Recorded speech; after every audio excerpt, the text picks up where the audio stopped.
Yes, I've lived in Singapore almost 70 years now. When I grew up, Singapore was still a poor developing country. Our per capita income when we became independent was $500, the same as Ghana in Africa. Either you can say the misfortune or the good fortune of being born in a very poor family in a poor Singapore. So when I was 6 years old, when I went to school for the first day, we were weighed at school. They wanted to see how heavy we were. And I was declared undernourished. So I was put in a special feeding program when I went to school, and the principal had a big pail of milk, and all the children who were underweight were asked to take one scoop of milk from the pail of milk. And our house in Singapore had no flush toilet. There was crime and riots, gangster fights in my neighborhood. So in a sense, I grew up in what you call a typical third world environment. And it's quite remarkable that in my lifetime, Singapore has gone from being a third world country to a first world country. And I have lived through this remarkable transformation.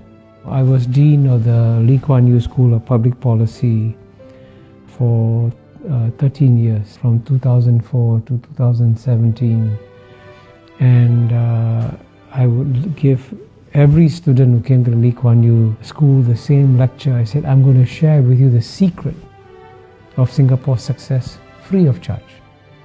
And I would tell the students that if you implement this secret formula, your country will succeed.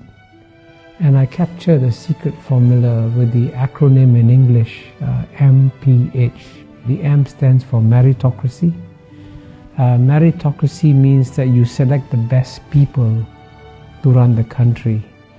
And what brings many countries down, especially in the third world, is that when it comes to selecting the finance minister or the economics minister, they will give their jobs to their brothers, their cousins, their uncles, their relatives, and not to the best people.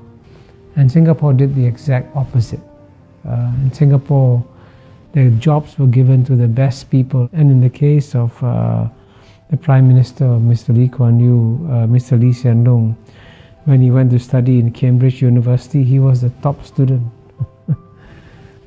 in the class, if not in the university. In fact, his professors were so impressed, they said, you should become a mathematician because you'll become a world-class mathematician. Then he went to study in another great university, the Harvard Kennedy School.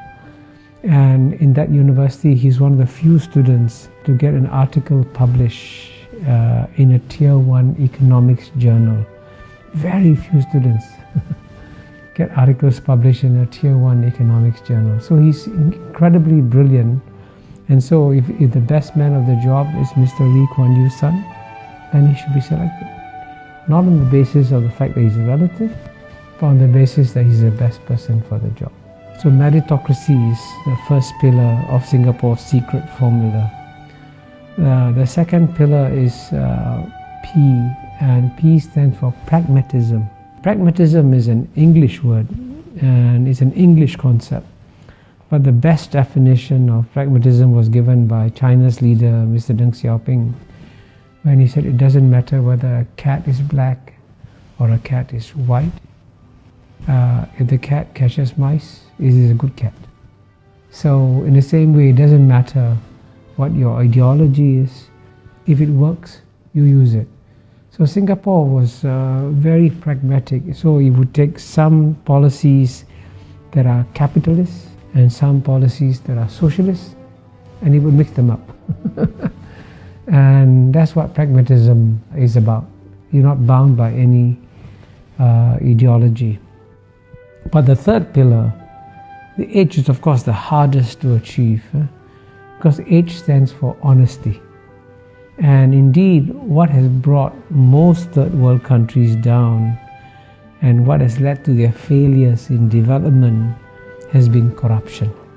And so Mr. Lee Kuan Yew, after he became Prime Minister, made it a point to punish not the junior people, but the very senior people. So when a deputy minister went on holiday with his friend, a businessman, when he came back, he was arrested.